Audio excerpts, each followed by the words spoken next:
Alors, je suis François Asselin, j'ai 2 plein temps dans ma vie.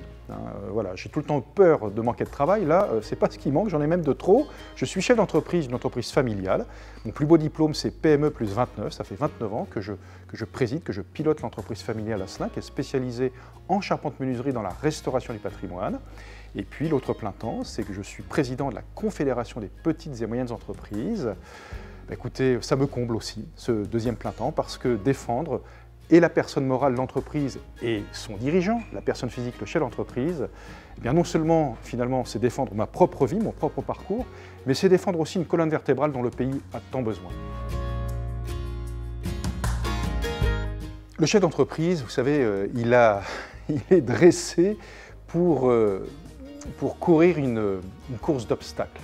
Alors non pas que nous aimons les obstacles, mais nous sommes plutôt dressés pour les franchir. Donc, l'horizon s'obscurcit, il y a des obstacles de plus en plus importants, donc nous allons les franchir avec les difficultés que nous connaissons, c'est-à-dire que quelque part lorsque vous êtes à la tête d'une PME, vous n'avez pas malheureusement le pouvoir d'imposer votre prix de vente à votre client, c'est très compliqué, et pour autant, vous avez tous vos achats, les salaires qui augmentent, donc on est dans une situation pas très confortable où nous sommes pris en étau entre bien le fait qu'il faut acheter tout plus cher, et pour ce qui concerne le prix de vente, eh bien, la concurrence reste farouche.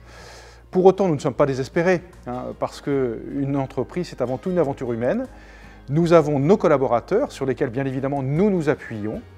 Et puis, c'est plutôt une bonne nouvelle malgré tout, je dirais, c'est que les entreprises recrutent toujours et recrutent toujours d'une manière dynamique. Donc, lorsque eh bien, on est jeune, qu'on a envie de croquer la vie active, la vie professionnelle, eh bien, je peux vous dire que les PME aiment cette jeunesse qui a envie de croquer.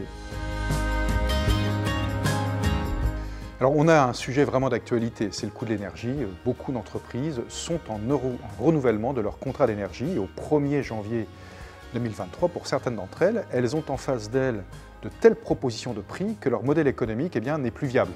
En clair, quand vous avez votre facture d'électricité ou de gaz qui est multipliée par 10 pour certaines d'entre elles, on est monté jusqu'à 15 sur certains exemples, eh bien produire, c'est creuser votre trou.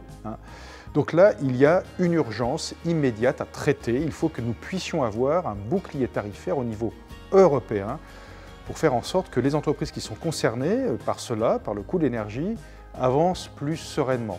Ensuite, vous savez, le triptyque qui fait qu'un chef d'entreprise peut dormir comme un bébé, c'est lorsque le carnet de commandes est bien rempli, lorsque la trésorerie est positive et que l'ambiance dans l'entreprise est bonne. Eh bien, à chacun de cultiver ce triptyque. Ce n'est pas toujours évident, mais quand les trois sont réunis, c'est vrai, on dort comme un bébé.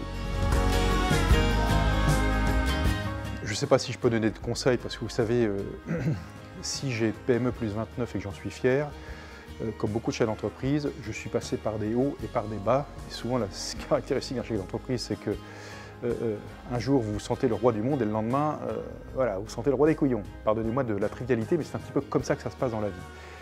Tout le temps, ce qui m'a fait rebondir, c'est mon entourage, la qualité de mes équipes. Donc, le conseil que je peux donner, c'est faire attention à ces équipes, faire attention surtout à ceux qui font en sorte que le bien commun qu'est l'entreprise soit parfaitement piloté. Et du coup, c'est être très vigilant sur la qualité du recrutement et puis sur la qualité de la fidélisation. Si aujourd'hui, on veut attirer les talents dont nous avons tant besoin dans nos entreprises, eh bien, il faut que nous donnions du sens à l'entreprise, à notre manière d'entreprendre. C'est-à-dire qu'il faut écrire son projet d'entreprise. Donc, un petit conseil, avez-vous un projet d'entreprise ?